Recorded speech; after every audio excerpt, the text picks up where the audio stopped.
All right, welcome back in here to Live Now from Fox. I am Andy Mack. Let's continue on with this story out of Minnesota. The major manhunt over the weekend ultimately led to the apprehension of Vance Boelter near Green Isle. A live picture back downtown in Minneapolis as the suspect accused in shooting two Minnesota state lawmakers and their spouses, killing one couple, now in custody and is in federal court today. It's being called the largest manhunt in the state history there.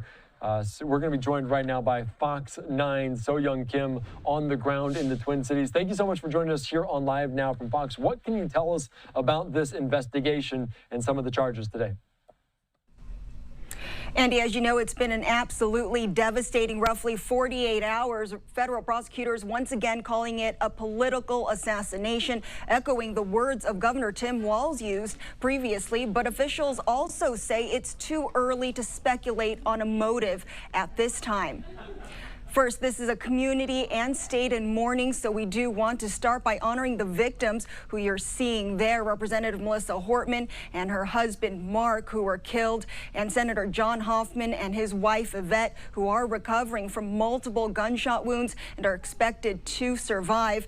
He was taken into federal custody this morning. Acting U.S. Attorney for the Minnesota District announced Vance Boelter is facing multiple federal charges, including murder and stalking. He already also faces state charges, including murder and attempted murder. Federal prosecutors sharing new chilling details today, saying he allegedly visited two other state lawmakers' homes that morning. And as we've previously reported, investigators say there was a hit list. Authorities reiterated, as horrific as this tragedy is, it could have been even worse. To say that his crimes are the stuff of nightmares. Boelter stalked his victims like prey. He went to their homes, held them out as a police officer, and shot them in cold blood. The massive manhunt came to an end near Boelter's property in Green Isle, like you mentioned, late Sunday evening. Investigators had discovered a car that they believed Boelter had been driving just a few miles away in that area earlier in the day. Then officials say he was taken into custody fairly quickly after receiving multiple tips. He was seen in a wooded area in Sibley County. He surrendered without incident. There were more than 100 law enforcement officers from multiple agencies, including federal, state, and local resources on this effort. Authorities say they've received hundreds of tips during the course of this manhunt.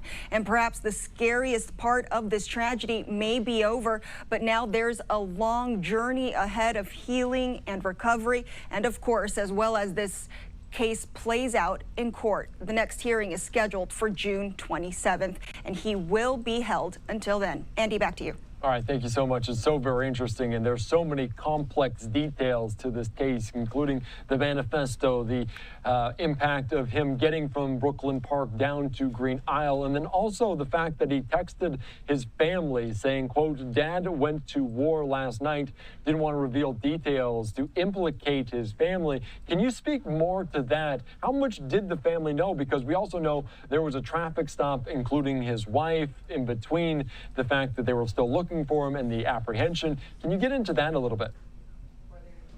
Yeah, that was one of the questions media asked federal prosecutors earlier today.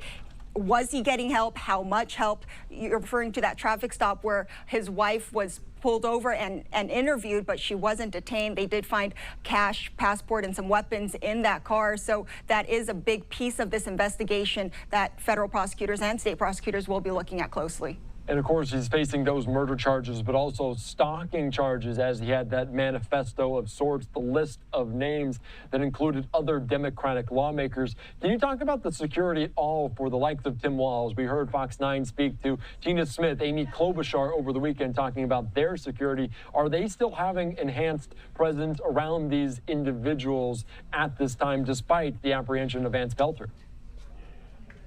Yeah, all the lawmakers we spoke with, whether they were on the list or not, there was a heightened individual security offered kind of by those individual agencies and those patrol cars Brooklyn Park, Champlain, and other individual jurisdictions around the Twin Cities were providing marked patrol cars individually outside of these lawmakers' homes as a precaution. Our crews also saw a little bit of heightened security over at the Capitol, so this is definitely still an ongoing effort here at this time.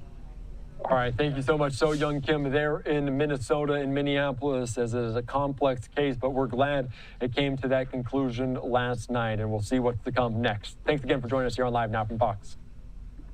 Thank you.